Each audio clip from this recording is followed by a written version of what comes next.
Hello students, good evening to all of you. So here I am going to solve a problem जो कि JEE mains 2023 में पूछा गया था from the capacitor.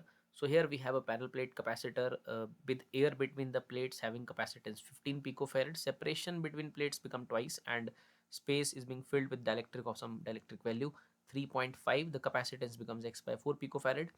So what is the value of x there? Students, so हमारे पास एक capacitor दिया है और पैरेलल प्लेट कैपेसिटर है, उसकी कैपेसिटेंस आप जानते हो, ऑब्वियसली उसका formula epsilon not a by D और ये वैल्यू दे के रखी है 15 पिकोफैरेड. इसको हम नोट कर लेते हैं. उसके बाद हमें कहा गया है कि हमने लाइक इसी कैपेसिटर में उसकी सेपरेशन को ट्वाइस कर दिया और स्पेस को फिल कर दिया डाइलेक्ट्रिक के साथ. पूरा स्पेस फिल कर दिया डाइलेक्ट्रिक के साथ जिसकी वैल्यू है 3.5 डाइलेक्ट्रिक कांस्टेंट की. तो जब किसी कैपेसिटर को डाइलेक्ट्रिक कांस्टेंट उसमें डालते हैं और डाइलेक्ट्रिक मीडियम उसमें डालते हैं तो उसकी जो कैपेसिटी होती है वो basically dielectric constant times the epsilon not a by D हो जाएगी. मतलब एयर कैपेसिटर के अंदर आप अगर कोई डायरेक्टली डालते हो तो आपकी नई कैपेसिटी के times epsilon not a by D होगी.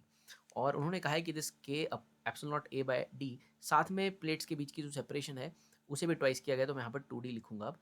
This is the new condition there. और ये सब करने के बाद जो कैपेसिटेंस है वो x अपॉन 4 पिकोफैरेड हो जाती है. देखिए, पहले एयर कैपेसिटर है आपके पास, parallel plate capacitor with air, ये कंडीशन थी. अब आपने इसी कैपेसिटर में प्लेट सेपरेशन को डबल कर दिया है और डायलेक्ट्रिक इंसर्ट कर दिया है 3.5 का, तो आपकी कैपेसिटी जो है x बाय 4 हो जाती है. तो हमसे x पूछा जा रहा है, इंटीजर टाइप सवाल है, तो k की वैल्यू क्वेश्चन में स्टूडेंट्स दे के रखी है. बाकी epsilon naught a by D की वैल्यू आप जानते हैं वो 15 है. सो मैं k की वैल्यू पुट करूंगा. It is 3.5, epsilon naught a d की वैल्यू है 15 and it is 2 and it is equal to x by 4 picofarad. So यहाँ पर 2 से 2 जो है वो कैंसिल हो जाएगा.